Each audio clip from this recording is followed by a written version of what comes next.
ஓம் சாந்தி.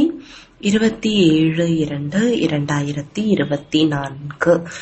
இனிமையான குழந்தைகளே, எப்பொழுதும் தந்தையின் நினைவிற்கான சிந்தனை மற்றும் ஞான சிந்தனை செய்தால் புது புது கருத்துகள் வெளிப்பட்டு கொண்டே இருக்கும். மகிழ்ச்சியாக இருப்பீர்கள். கேள்வி: இந்த நாடகத்தில் அனைவரையும் விட மிகப்பெரிய அற்புதமான செயல் யாருடையது? எப்படி? பதில்: அனைவரையும் விட மிக பெரிய அற்புத செயல் சிவபாபாவினுடையதாகும். ஏனென்றால் அவர் உங்களை வினாடியில் அழகான தேவதையாக ஆக்கிவிடுகிறார். மனிதனிலிருந்து தேவதையாக ஆகக்கூடிய படிப்பை கூறி தருகிறார்.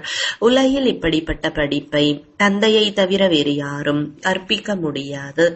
ஞானம் என்ற மூன்றாவது கண்ணை கொடுத்து இருளிலிருந்து வெளிச்சத்திற்கு அழைத்து வருவது, ஏமாற்றத்திலிருந்து பாதுகாப்பது தந்தையின் காரியமாகும்.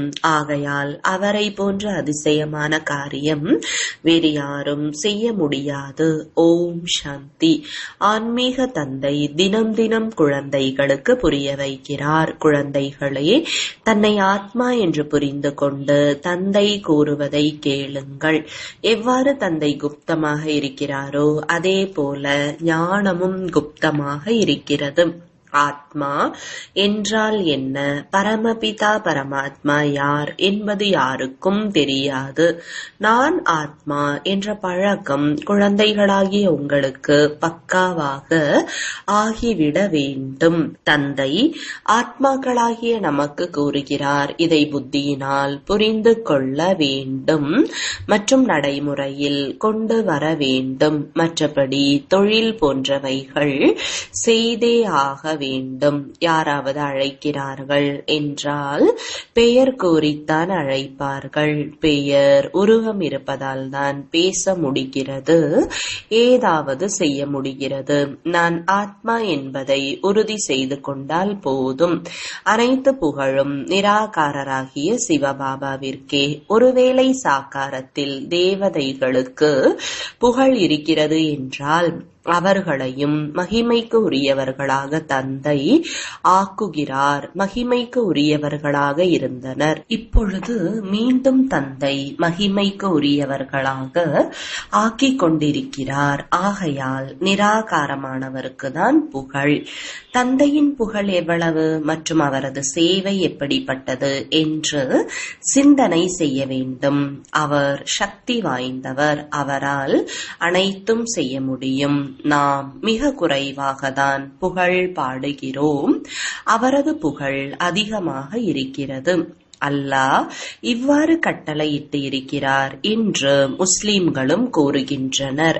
யாருக்கு கட்டளையிட்டார்? குழந்தைகளிடம் கட்டளையிடுகிறார். இதன் மூலம் நீங்கள் மனிதனிலிருந்து தேவதைகளாக ஆகிறீர்கள். அல்லாஹ் யாருக்காவது கட்டளை இட்டு இருப்பார் அல்லவா? குழந்தைகளாகிய உங்களுக்கு தான் புரிய வைக்கிறார். அவரை பற்றி யாருக்கும் தெரியவில்லை. இப்பொழுது நீங்கள் அறிந்து கொண்டீர்கள். பிறகு இந்த ஞானம் மறைந்து போய்விடும். பௌத்தர்களும் இவ்வாறு கூறுவர், கிறிஸ்துவர்களும் இவ்வாறு கூறுவர். ஆனால் என்ன கட்டளையிட்டு இருந்தார் என்பது யாருக்கும் தெரியாது. தந்தை குழந்தைகளாகிய உங்களுக்கு இறைவன் மற்றும் ஆஸ்தி பற்றி புரிய வைத்துக் கொண்டு இருக்கிறார். ஆத்மாவிற்கு தந்தையின் நினைவு மறக்கவே முடியாது. ஆத்மா அழிவற்றது என்றால் நினைவும் அழிவற்றதாக இருக்கிறது. தந்தையும் அழிவற்றவர். அல்லாஹ் இவ்வாறு கூறியிருந்தார் என்று பாடுகின்றனர். ஆனால் அவர் யார், என்ன கூறுகிறார் என்று எதையும் அறியவில்லை. அல்லாவை கல் முள்ளில் இருக்கிறார் என்று கூறிய பிறகு எதை அறிந்து கொள்வர்? பக்தி மார்க்கத்தில் பிரார்த்தனை செய்கின்றனர். யாரெல்லாம் வருகிறார்களோ அவர்கள் அனைவரும் சதோ ரஜோ தமோவிற்கு வந்தே ஆக வேண்டும் என்பதை இப்போது நீங்கள் புரிந்திருக்கிறீர்கள். கிறிஸ்து, புத்தர் போன்று யார் வந்தாலும் அவர்கள் பின்னால் அனைவரும் வர வேண்டும். முன்னேறும் விஷயமே கிடையாது. தந்தை வந்துதான் அனைவரையும் முன்னேற்றுகிறார். அனைவருக்கும் சத்கதி கொடுக்கும் வள்ளல் ஒரே ஒருவர்தான். வேறு யாருக்கும் சத்கதி கொடுப்பதற்கு வருவது கிடையாது. கிறிஸ்து வருகிறார் என்றால் யாருக்கு அமர்ந்து புரிய வைப்பார்? இந்த விஷயங்களை புரிந்து கொள்வதற்கு நல்ல புத்தி தேவை. புது புது யுக்திகளை உருவாக்க வேண்டும், முயற்சி செய்ய வேண்டும், ரத்தினங்களை உருவாக்க வேண்டும். ஆகையால் பாபா கூறுகிறார், ஞான சிந்தனை செய்து எழுதுங்கள், பிறகு என்னென்ன விடுபட்டிருக்கிறது என்று பாருங்கள். பாபாவின் பாகம் எதுவோ அது நடைபெற்று கொண்டே இருக்கும். தந்தை கல்பத்திற்கு முந்தைய ஞானத்தை கூறுகிறார். யார் தர்மத்தை உருவாக்க வருகிறார்களோ அவர்களுக்கு பின்னால் அவர்களது தர்மத்தை சார்ந்தவர்களும் கீழே இறங்க வேண்டும் என்பதை குழந்தைகள் அறிவர். அவர்கள் மற்றவர்களை எவ்வாறு முன்னேற்ற முடியும்? ஏணிப்படியில் கீழே இறங்கியே ஆக வேண்டும். முதலில் சுகம், பிறகு துக்கம். அவர்கள் தர்ம ஸ்தாபனைக்காக வருகின்றனர். ஞானக்கடல் ஒரே ஒருவர்தான், வேறு யாரிடத்திலும் ஞானம் கிடையாது. நாடகத்தில் துக்கம் சுகத்தின் விளையாட்டு அனைவருக்காகவும் இருக்கிறது. துக்கத்தை விட சுகம் அதிகமாக இருக்கிறது. நாடகத்தில் பாகத்தை நடிக்கிறீர்கள் என்றால் அவசியம் சுகம் அதிகமாக இருக்க வேண்டும். தந்தை துக்கத்தை உருவாக்க மாட்டார். தந்தை அனைவருக்கும் சுகத்தை கொடுப்பார். உலகத்தில் அமைதி ஏற்பட்டு விடுகிறது. துக்கதாமத்தில் அமைதி இருக்க முடியாது. எப்பொழுது திரும்பி வீட்டிற்கு செல்வோமோ அப்பொழுதுதான் அமைதி கிடைக்கும். தந்தை அமர்ந்து புரிய வைக்கிறார், நாம் பாபாவுடன் இருக்கிறோம். அசுரனை தேவதையாக ஆக்க பாபா வந்திருக்கிறார் என்பதை ஒரு பொழுதும் மறந்துவிடக் கூடாது. இந்த தேவதைகள் சத்கதியில் இருக்கின்ற பொழுது அனைத்து ஆத்மாக்களும் மூலவதனத்தில் இருப்பர். நாடகத்தில் அனைவரையும் விட மிக பெரிய அதிசய செயல் தந்தையினுடையது ஆகும். அவர் உங்களை அழகிய தேவதைகளாக ஆக்குகிறார். படிப்பின் மூலம் நீங்கள் தேவதைகளாக ஆகிறீர்கள். பக்தி மார்க்கத்தில் எதையும் புரிந்து கொள்வது கிடையாது. மாலை உருட்டிக்கொண்டே இருக்கின்றனர். சிலர் ஹனுமானை, சிலர் யாரையாவது நினைத்து கொண்டே இருக்கிறார்கள். அவர்களை நினைப்பதால் என்ன நன்மை கிடைக்கும்? பாபா கூறியிருக்கிறார், மகாரதி. எனவே அவர்கள் யானை மீது சவாரி செய்பவர்களாக காண்பித்து விட்டனர். இவை அனைத்து விஷயங்களையும் தந்தைதான் புரிய வைக்கிறார். பெரிய பெரிய மனிதர்கள் எங்காவது செல்கின்றனர் என்றால் எவ்வளவு மரியாதை செய்கின்றனர். நீங்கள் வேறு யாருக்கும் மரியாதை கொடுப்பது கிடையாது. இந்த நேரத்தில் முழு மரமும் இற்றுப்போய் விட்டது என்பதை நீங்கள் அறிவீர்கள். சத்தியுகத்தில் விஷத்தின் விஷயம் கிடையாது என்ற உணர்வு உங்களுக்கு வர வேண்டும். தந்தை கூறுகிறார், நான் உங்களை பல மடங்கு செல்வம் மிக்கவர்களாக ஆக்குகிறேன். சுதாமா பல மடங்கு செல்வந்தர் ஆனார் அல்லவா? அனைத்தும் தனக்காகவே செய்கிறீர்கள். தந்தை கூறுகிறார், இந்த படிப்பின் மூலம் நீங்கள் எவ்வளவு உயர்ந்தவர்களாக ஆகிறீர்கள். அந்த கீதையை அனைவரும் படிக்கின்றனர், கேட்கின்றனர். இவரும் படித்து வந்தார். ஆனால் தந்தை அமர்ந்து புரிய வைத்த பொழுது அதிசயப்பட்டார். தந்தையின் கீதையின் மூலம் சத்கதி ஏற்பட்டது. இதை மனிதர்கள் எவ்வாறு உருவாக்கிவிட்டனர்? அல்லாஹ் இவ்வாறெல்லாம் கூறியிருப்பதாக கூறுகின்றனர். ஆனால் அல்லாஹ் யார் என்று புரிந்து கொள்வது கிடையாது. தேவி தேவதா தர்மத்தை சார்ந்தவர்களே பகவானை அறியவில்லை எனும் பொழுது தாமதமாக வருபவர்கள் எப்படி புரிந்து கொள்ள முடியும்? அனைத்து சாஸ்திரங்களுக்கும் முதன்மையான கீதையையே தவறாக ஆக்கிவிட்ட பின்பு மற்ற சாஸ்திரங்களினால் என்ன கிடைக்கும்? தந்தை குழந்தைகளாகிய நமக்கு என்ன கூறியிருந்தாரோ அது மறைந்து விட்டது. இப்பொழுது நீங்கள் தந்தையிடம் தந்தையிடம் கேட்டு தேவதைகளாக ஆகிக் கொண்டிருக்கிறீர்கள். பழைய உலகின் கணக்கை அனைவரும் முடிக்க வேண்டும். பிறகு ஆத்மா தூய்மையாக ஆகிவிடும். மற்றவர்களும் இருக்கக்கூடிய சில கணக்கு வழக்குகளை முடித்து விடுவர். நாம் தான் முதலாக செல்கிறோம். பிறகு முதலாக வருவோம். மற்ற அனைவரும் தண்டனை அடைந்து கணக்கு வழக்குகளை முடிப்பர். இந்த விஷயங்களில் அதிகம் செல்லாதீர்கள். அனைவருக்கும் சத்கதி கொடுக்கும் வள்ளல் தந்தை என்ற நம்பிக்கையை முதலில் ஏற்படுத்துங்கள். ஆசிரியர் குருவாகவும் அந்த ஒரே ஒரு தந்தை தான் இருக்கிறார். அவர் அசரீரியானவர். அந்த ஆத்மாவிடம் எவ்வளவு ஞானம் இருக்கிறது. ஞானக்கடலானவர், சுக கடலானவர். அவரது புகழ் எவ்வளவு இருக்கிறது. அவரும் ஒரு ஆத்மாதான். ஆத்மா வந்துதான் ஷரீரத்தில் பிரவேசம் செய்கிறது. பரமபிதா பரமாத்மாவை தவிர வேறு எந்த ஆத்மாவிற்கும் புகழ் பாட முடியாது. மற்ற அனைவரும் ஷரீரதாரிகளுக்கு புகழ் பாடுவர். இவர் சுப்ரீம் ஆத்மா ஆவார். ஷரீரமற்ற ஆத்மாவிற்கு மகிமையானது ஒரு நிராகார தந்தைக்கு தானே தவிர வேறு யாருக்கும் இருக்க முடியாது. ஆத்மாவில்தான் ஞானத்தின் சம்ஸ்காரம் இருக்கிறது. தந்தையிடத்தில் ஞானத்தின் சம்ஸ்காரம் எவ்வளவு இருக்கிறது. அன்பு கடலாக இருக்கிறார். ஞானக்கடலாக இருக்கிறார். இவை ஆத்மாவின் புகழா என்ன? எந்த மனிதனுக்கும் இந்த புகழ் இருக்க முடியாது. கிருஷ்ணருக்கும் இருக்க முடியாது. அவர் முதல் நம்பர் இளவரசர் ஆவார். தந்தையிடம் முழு ஞானமும் இருக்கிறது. அவர் குழந்தைகளுக்கு ஆஸ்தி கொடுக்கிறார். அதனால்தான் புகழ் பாடப்படுகிறது. சிவ ஜெயந்தி வைரத்திற்கு சமமானது ஆகும். தர்ம ஸ்தாபகர்கள் வருகிறார்கள். என்ன செய்கின்றனர்? கிறிஸ்து வந்தார் என்று வைத்துக் கொள்ளுங்கள். அந்த நேரத்தில் கிறிஸ்தவர்கள் கிடையாது. யாருக்கு என்ன ஞானம் கொடுப்பார்? நல்ல நடத்தையுடன் இருங்கள் என்றுதான் கூறுவார். இவ்வாறு பல மனிதர்கள் புரிய வைத்துக் கொண்டுதான் இருக்கின்றனர். மற்றபடி சத்கதிக்கான ஞானம் யாரும் கொடுக்க முடியாது. அவர்களுக்கு தங்களுக்கு என்று பாகம் கிடைத்திருக்கிறது. எப்பொழுதும் ரஜோ தமோவில் வந்தே ஆக வேண்டும். வந்தவுடனேயே கிறிஸ்தவர்களின் கிறிஸ்து ஆலயம் எப்படி உருவாகும்? எப்பொழுது அதிகமானவர்களாக ஆகிவிடுகின்றனரோ அப்பொழுதுதான் ஆலயத்தை உருவாக்குவர். அதற்கு அதிக செல்வம் தேவைப்படுகிறது. யுத்தத்திற்கும் அதிக செல்வம் தேவை. ஆக தந்தை புரிய வைக்கிறார். இது மனித சிருஷ்டியின் மரமாகும். மரம் எப்போதும் லட்சம் ஆண்டிற்கானதாக இருக்குமா என்ன? கணக்கு எடுக்க முடியாதா? தந்தை கூறுகிறார், ஹே குழந்தைகளே, நீங்கள் எவ்வளவு புத்தியற்றவர்களாக ஆகியிருந்தீர்கள்.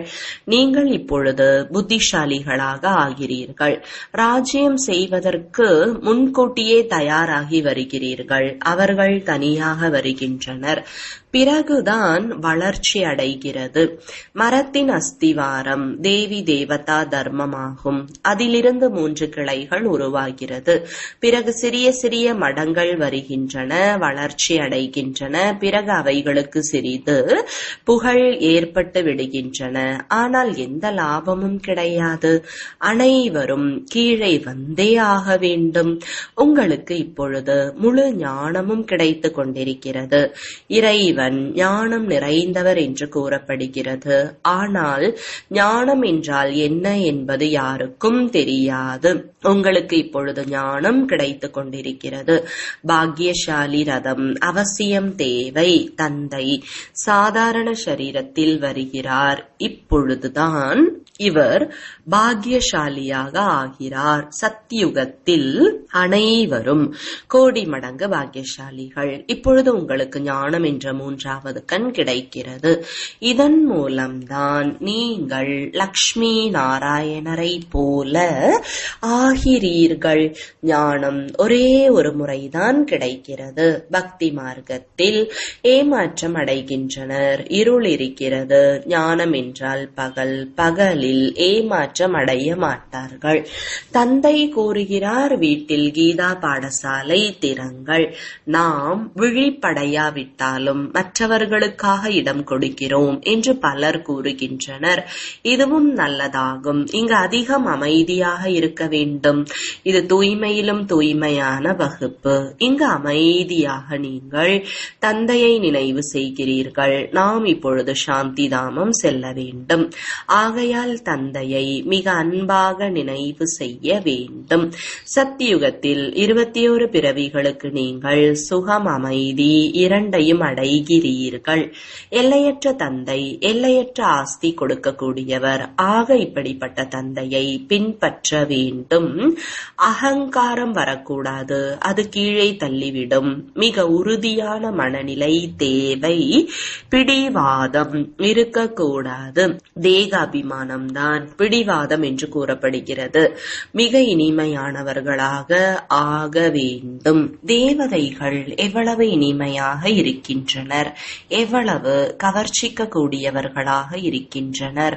தந்தை உங்களை இவ்வாறு ஆக்குகிறார். ஆக இப்படிப்பட்ட தந்தையை எவ்வளவு நினைவு செய்ய வேண்டும். குழந்தைகள் இந்த விஷயங்களை அடிக்கடி நினைவு செய்து மகிழ்ச்சியாக இருக்க வேண்டும். இவருக்கு நான் ஷரீரத்தை விட்டுவிட்டு எவ்வாறு ஆகப் போகிறேன் என்ற நம்பிக்கை இருந்தது. லட்சியத்தின் சித்திரத்தை முதலில் காண்பிக்க வேண்டும். அங்கு கற்பிக்கும் ஆசிரியர் தேகதாரியாக இருப்பார். இங்கு கற்பிப்பவர் நிராகார தந்தை. அவர் அனைத்து ஆத்மாக்களுக்கும் கற்பிக்கிறார். இந்த சிந்தனை செய்ததுமே மகிழ்ச்சி ஏற்பட்டுவிடும்.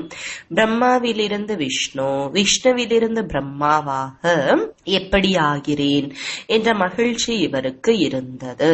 இந்த அதிசயமான விஷயங்களை நீங்கள் கேட்டு கடைபிடித்த பிறகு மற்றவர்களுக்கும் கூறுகிறீர்கள். தந்தை அனைவரையும் உலகின் எஜமானர்களாக ஆக்குகிறார். ஆனால் ராஜ்யத்திற்கு தகுதியானவர்களாக யார் ஆக்குவார்கள் மற்றும் யார் ஆவார்கள் என்பதை புரிந்து கொள்ள முடியும். குழந்தைகளை முன்னேற்றத்தில் கொண்டு வருவதுதான் தந்தையின் கடமை. தந்தை அனைவரையும் உலகின் எஜமானர்களாக ஆக்குகிறார். நான் உலகிற்கு எஜமானனாக ஆவது கிடையாது என்று தந்தை கூறுகிறார். தந்தை பிரம்மாவாயின் மூலம் ஞானம் கூறுகிறார். ஆகாசவாணி என்று கூறுகின்றனர். ஆனால் பொருள் புரிந்து கொள்வது கிடையாது. உண்மையான ஆகாசவாணி இவர்தான். தந்தை மேலிருந்து வந்து இந்த பசுவின் வாய் மூலம் கூறுகிறார். இந்த வாயின் மூலம் வாணியை கூறுகிறார். குழந்தைகள் மிக இனிமையானவர்களாக இருப்பர். பாபா இன்று டோலி கொடுங்கள் என்று கூறுகின்றனர். மிக இனிய குழந்தைகள். நாம் குழந்தைகளாகவும் இருக்கிறோம், சேவகர்களாகவும் இருக்கிறோம் என்று நல்ல குழந்தைகள் கூறுகின்றனர். குழந்தைகளை பார்க்கின்ற பொழுது பாபாவிற்கு மிகுந்த மகிழ்ச்சி ஏற்படுகிறது. நேரம் மிக குறைவாக இருப்பதை குழந்தைகள் அறிவர். இவ்வளவு அணுகுண்டுகளை தயார் செய்து வைத்திருக்கின்றனர். அவை இப்படியே உபயோகப்படுத்தாமல் எரிந்து விடுவார்களா என்ன? கல்பத்திற்கு முன்பு என்ன நடந்ததோ அதுவே மீண்டும் நடைபெறும். உலகில் அமைதி ஏற்பட வேண்டும் என்று நினைக்கின்றனர். ஆனால் இவ்வாறு ஏற்பட முடியாது. உலகில் அமைதியை நீங்கள் உருவாக்குகிறீர்கள். உங்களுக்குதான் உலக ராஜ்யத்தின் பரிசு கிடைக்கிறது. தந்தை கொடுக்கக்கூடியவர். யோக பலத்தின் மூலம் நீங்கள் உலக ராஜ்யத்தை அடைகிறீர்கள். ஷரீர பலத்தின் மூலம் உலக அழிவு ஏற்படுகிறது. அமைதியின் மூலம் நீங்கள் வெற்றி அடைகிறீர்கள். நல்லது. இனிமையிலும் இனிமையான தேடி கண்டெடுக்கப்பட்ட செல்லமான குழந்தைகளுக்கு தாயும் தந்தையுமான பாப்தாதாவின் அன்பு நினைவுகள் மற்றும் காலை வணக்கங்கள். ஆன்மீக குழந்தைகளுக்கு ஆன்மீக தந்தையின் வணக்கங்கள். ஆன்மீக தந்தைக்கு ஆன்மீக குழந்தைகளின் அன்பு நினைவுகளும் வணக்கங்களும். தாரணைக்கான முக்கிய சாரம். முதலாவது, தனது மனநிலையை மிக உறுதியானதாக ஆக்கிக் கொள்ள வேண்டும். தந்தையை பின்பற்ற வேண்டும். எந்த விஷயத்திலும் அகங்காரம் காண்பிக்க கூடாது. தேவதைகளை போன்று இனிமையானவர்களாக ஆக வேண்டும். இரண்டாவது, எப்பொழுதும் மகிழ்ச்சியாக இருப்பதற்காக ஞான சிந்தனை செய்து கொண்டே இருக்க வேண்டும். ஞான சிந்தனை செய்யுங்கள். நாம் பகவானின் குழந்தைகளாகவும் இருக்கிறோம், கூடவே சேவகர்களாகவும் இருக்கிறோம் என்ற நினைவிலிருந்து சேவையில் தயாராக இருக்க வேண்டும். வரதானம் மன்மனா பவ என்பதன் கூடவே மத்யாஜி பவ என்ற மந்திரத்தின் சொரூபத்தில் நிலைத்துவிடும் மகான் ஆத்மா ஆவீர்களாக. விளக்கம். குழந்தைகளாகிய உங்களுக்கு மன்மனா பவ என்ற வரதானத்துடன் மத்யாஜி பவ என்ற வரதானம் கூடவே இருக்கிறது. தங்களது சொர்க்கத்தின் சொரூபத்தின் நினைவில் இருப்பது இதற்குதான் மத்யாஜி பவ என்று கூறுவார்கள். யார் தங்களது சிறந்த பிராப்திகளின் போதையில் இருப்பார்களோ அவர்களே மத்யாஜி பவ என்ற மந்திரத்தின் சொரூபத்தில் இருக்க முடிந்தவர்கள். யார் மத்யாஜி பவவாக இருக்கிறார்களோ அவர்கள் மன்மனா பவாக இருக்கவே இருப்பார்கள். அப்பேற்பட்ட குழந்தைகளின் ஒவ்வொரு எண்ணம், ஒவ்வொரு வார்த்தை, ஒவ்வொரு செயல் உயர்ந்ததாக ஆகிவிடுகிறது. நினைவின் சொரூபம் ஆவது என்றாலே மகான் ஆத்மா ஆவது ஆகும். ஸ்லோகன். மகிழ்ச்சி உங்களுடைய சிறப்பான பொக்கிஷம். இந்த பொக்கிஷத்தை ஒரு பொழுதும் விட்டு விடாதீர்கள். ஓம் சாந்தி.